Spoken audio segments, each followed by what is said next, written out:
Okay,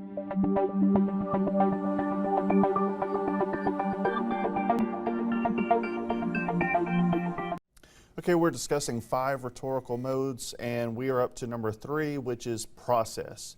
Now, a process paragraph accomplishes one of 2 goals.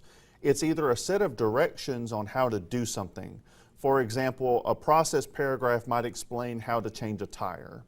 It can also be a description, though, of how something happens. For example, a process paragraph can describe how a volcano erupts. Now those 2 things are different, because with the second example, you're not describing how to make a volcano erupt. You're not actually being called upon to do something or to accomplish a task. It's just describing how something happens. But think about the last time you tried to assemble something from a set of directions. We've all had to do this at some point. I had to assemble a chest of drawers recently that I bought at IKEA, and it was a really frustrating experience. Because what happens when the directions are vague? In this set of directions I was using, there were only numbers and pictures. There were actually no written out instructions, which became really difficult to use. What happens when there are missing steps? And you're not sure how to get from point A to point B because the directions just don't tell you enough. What happens when the steps are out of order?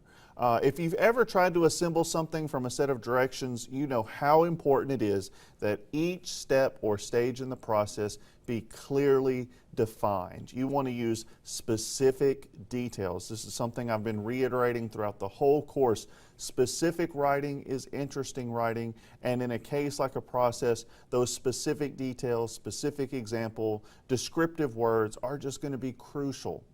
They also have to be properly placed in sequence. We don't need anything to be out of order. And because process always involves a series of steps that must be done in a proper order, the fundamental structure of a process paragraph will always be chronological order.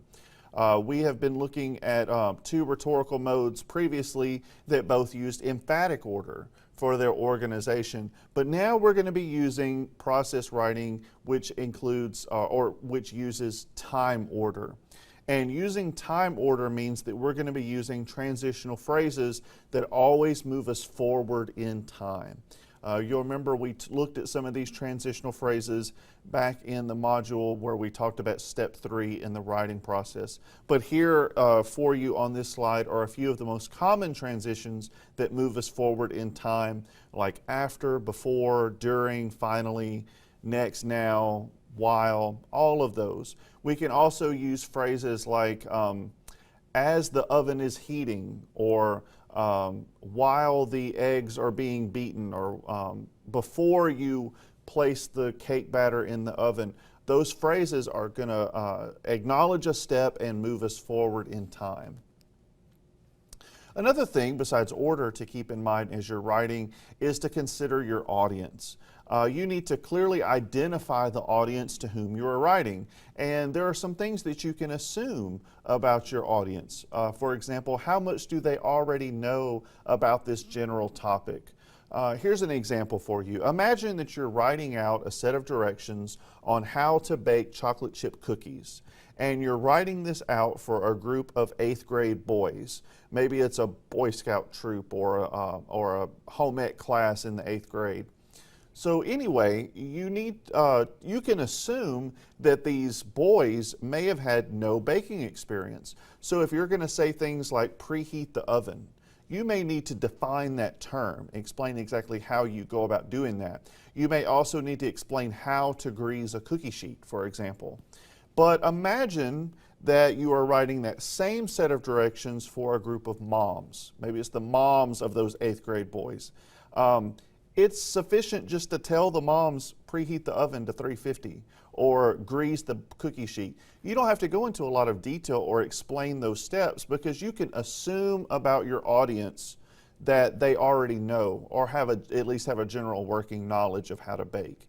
In fact, it would be kind of condescending for you to explain to a mom how to preheat an oven, because you can just assume that they know that.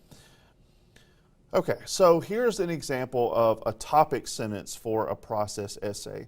Remember, all of our topic sentences need to have 2 basic parts. They have the limited topic, which is the basic topic for the whole paragraph, and then the idea or attitude about that topic. Here's the example topic sentence. You do not have to be a technical genius to upload a video to YouTube. Anyone can do it in just a few simple steps. Okay, so what is my limited topic here?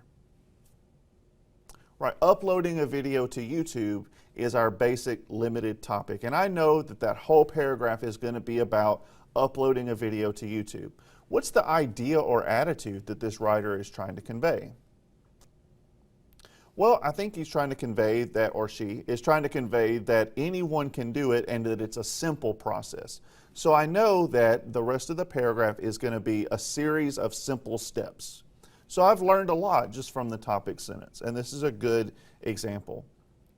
Now, a topic sentence usually identifies the specific process that you're going to describe and the point that you want to make about it. Oh, one other thing I wanted to point out about this particular topic sentence. Notice that this sentence is in second person. We're using you as a pronoun. In most academic writing, you actually won't use you. You won't use the second person. Most of the time you'll be writing in third person. If you're writing from personal experience, you may use first person, such as I, me, and we. But very rarely will you use second person. Process might be one of the few times where you are called upon to use second person. Okay, well, let's look at some more examples of topic sentences. I've kind of broken this topic sentence down in a formula where you have the process and the main point about the process, and that's your topic sentence. Such as, painting a room takes careful preparation and application. We've got the process, painting a room, and then the idea or main point about that process, that it takes careful preparation and application. Same thing with the second one. Assembling an IKEA chest of drawers can be a frustrating all-day task without following the directions carefully. So I've identified my process, or that it's assembling an IKEA chest of drawers, and the idea about that process is that it's frustrating if you don't read the directions carefully. I can tell you from personal experience, it's frustrating even if you do read the instructions carefully. Okay, well, in the next video, we're going to take a look at an example of a process paragraph.